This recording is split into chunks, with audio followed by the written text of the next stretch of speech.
I look forward to looking back on a very happy life and a very successful career. I am tired of running for shade. And aren't you tired of being hustled and played? Malcolm-Jamal Warner, dead at the age of 54 on a drowning accident while he was vacationing with his family. He's gone. Malcolm-Jamal Warner, the man who felt like family, has been silenced. The official story is a tragic accident, a drowning in Costa Rica. But the message he left behind just 48 hours before he died tells a different story. It wasn't a goodbye, it was a warning. And now the one man in Hollywood who has paid the price for telling the truth, Katt Williams, has heard Malcolm's final words. He hasn't just connected the dots, he's exposed what he believes is a chilling execution, and a pattern that's getting too obvious to ignore. Against the Illuminati at our own detriment. When people are against the Illuminati, then they get punched in the face. The official narrative is clean, simple, and deeply unsettling.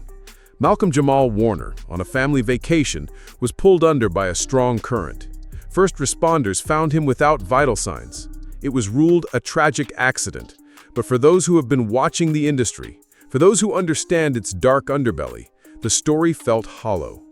And when his final podcast episode surfaced, the truth began to unravel.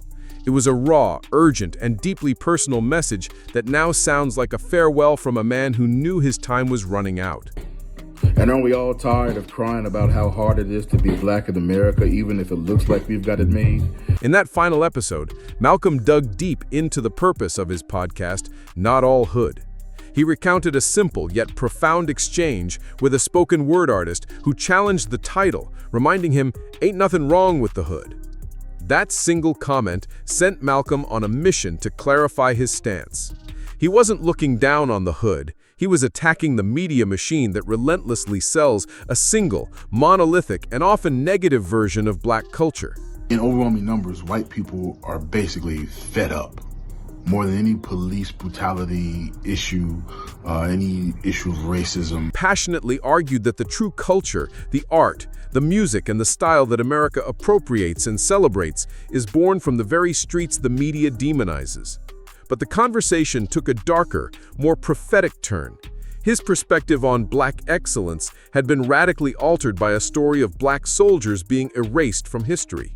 He came to a chilling conclusion.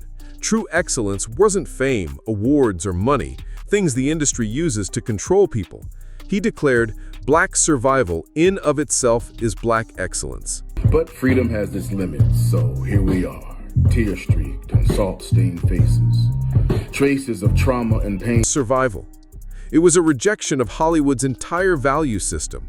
Within 48 hours of putting that revolutionary idea into the world, his survival came to an end.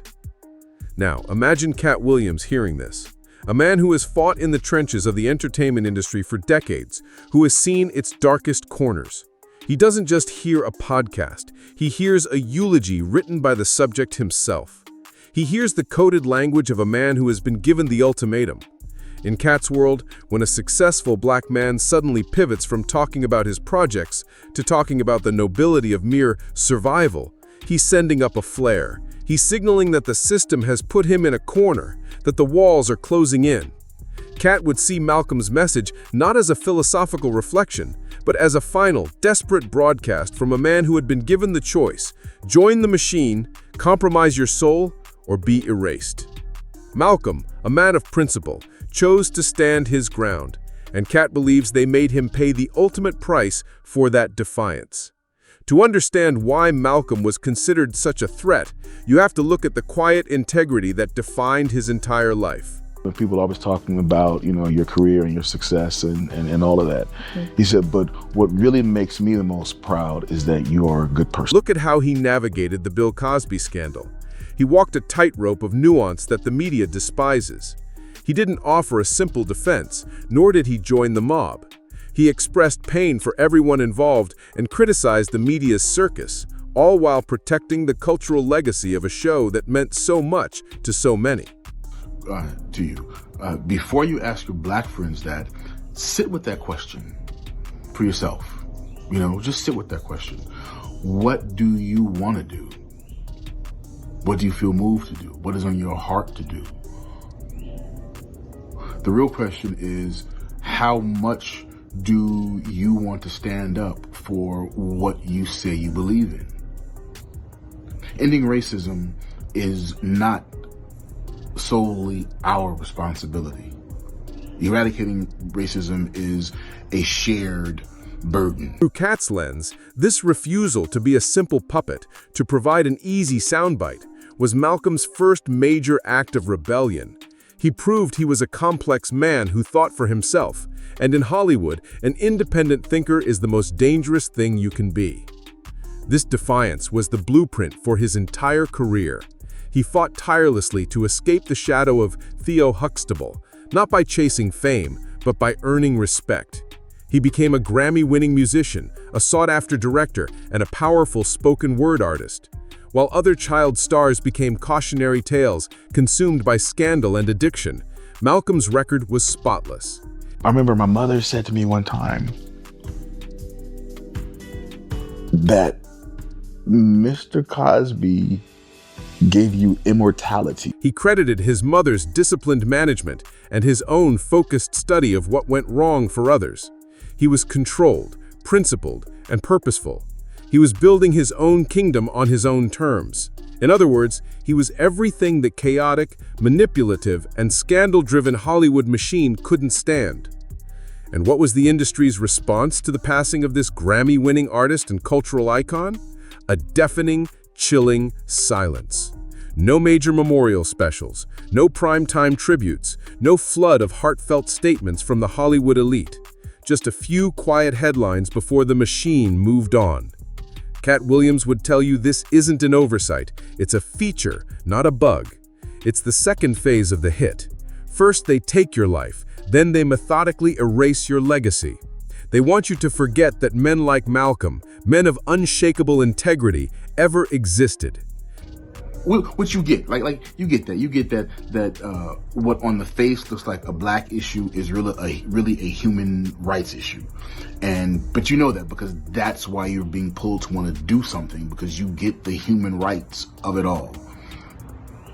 But the question really comes down to how invested are you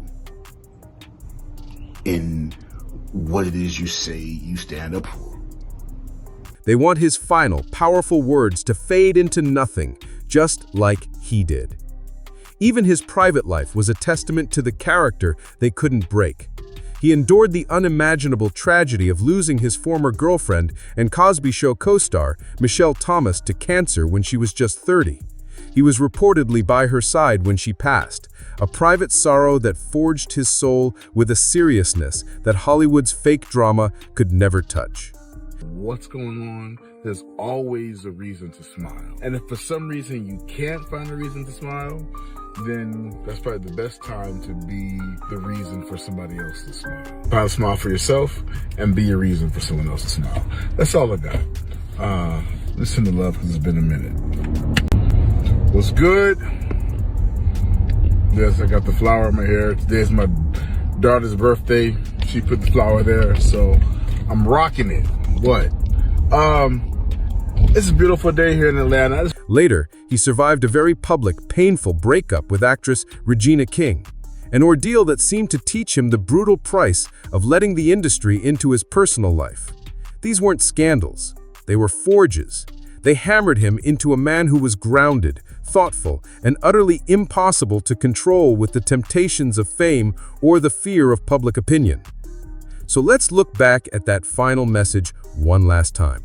What's going on? There's always a reason to smile. And if for some reason you can't find a reason to smile, then that's probably the best time to be the reason for somebody else to smile. Find a smile for yourself and be a reason for someone else to smile. That's all I got. Listen to love because it's been a minute. With all this context, it's no longer just a podcast. It's a breadcrumb trail. It's a map left behind by a man who knew he was in danger. Malcolm was talking about cultural erasure, about survival, about the parts of blackness the system demonizes but secretly profits from. Katt Williams would argue that this was Malcolm's final testimony. He was exposing the game, and the gamekeepers had to stop him before he could speak any more plainly. His death wasn't an accident, it was a silencing. It fits a disturbing pattern we've seen with other truth-tellers. Now is the time I feel like I've seen the most white people fed up. And when white people are fed up over what's seemingly a black issue, you know shit's fucked up, right? From Nipsey Hussle preaching financial independence to Chadwick Boseman quietly creating empowering roles. When you start talking about real ownership, real history, and real survival, you become a liability. Malcolm-Jamal Warner deserved more than a footnote in the gossip blogs. He was a man with a message, a powerful warning that the fight for survival is real, and the system designed to prevent it is ruthless. The question is no longer whether his death was suspicious or if it fits a pattern. The question is, now that we have his final message, are we finally going to learn how to listen before another one of our heroes disappears?